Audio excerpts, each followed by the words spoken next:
Hi, it's Celeste, your canary in the coal mine. Yesterday I went to a conference and thoroughly enjoyed it. It was about genealogy, which is one of my hobbies. And one of the women I know there, after we had eaten lunch, came up to me and we were just chatting.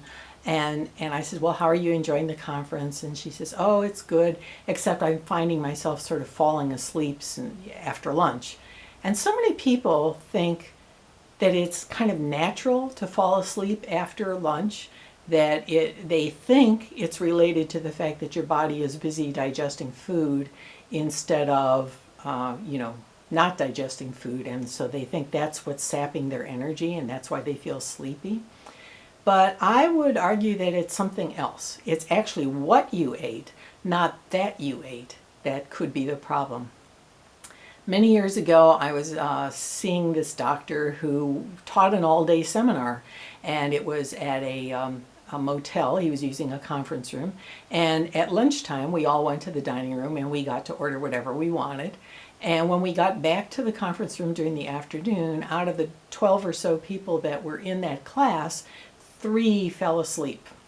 And he kind of whispered to the rest of us, watch this, I'm going to wake these people up and I'm going to ask them what they had for lunch.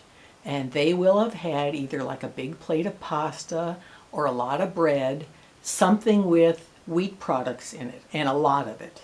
And that's why they're falling asleep. And so he did that. He went over and woke each one up and asked them what they had for lunch. And sure enough, it was totally true. Each of them had eaten a large amount of bread or had a spaghetti or something that had a lot of wheat in it. And I took that to heart and I thought, wow, that's really interesting.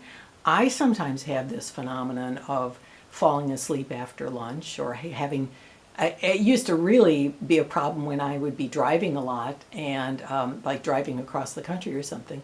And I would go into the truck stop restaurant and I'd think, okay, now I can't eat anything that's going to set off a migraine headache in me because that would be terrible.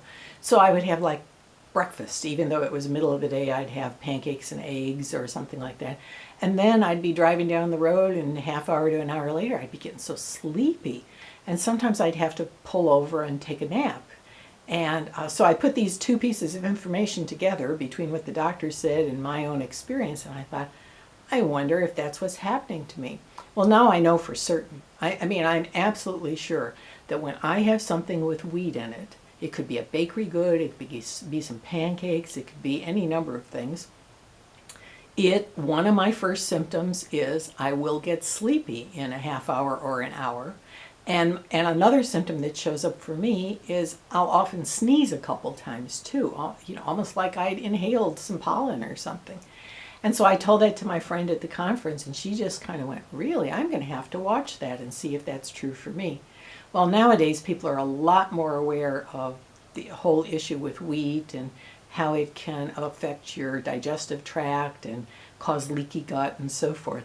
But I just wanted to, I was just reminded of that yesterday when I talked to this woman, and I wanted to just sort of put that out, pay attention when you eat a big quantity of wheat, or for some of us who are very sensitive, almost no wheat. If you start getting sleepy shortly afterward or anything else shows up as a symptom, notice that, because that's an indicator you probably shouldn't be eating wheat. At the conference, I had ordered the gluten-free meal, and it was a really nice lettuce wrap with stuff inside of it, and instead of a bread wrapper to hold everybody else at the conference who didn't order the gluten-free meal had, wraps of various kinds, all of which had like a flour tortilla.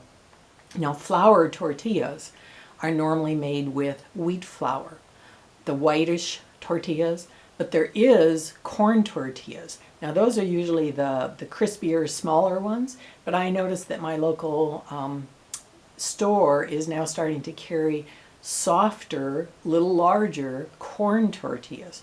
So if you want to make a wrap, you might want to try wrapping it in a softer corn tortilla rather than a wheat tortilla.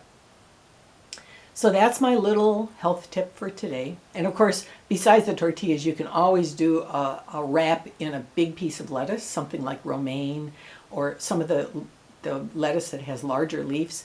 And the chef there at the conference was really creative in that if you go to like Jimmy John's restaurants, they'll wrap the lettuce wrap in paper so that it won't open up and fall apart. But this chef, he took and sliced some cucumbers thinly the long way, and he created these strips, and then around the lettuce wrap he was able to wrap a piece of cucumber and secure it with a toothpick, and it held the sandwich together, so that, or the wrap together, so I could eat it from both ends back to the toothpick, and it didn't fall apart on me. So that's a little tip that I learned yesterday that I really like, and I'm probably going to use myself. So as usual, I want you to get well and stay well. Thanks.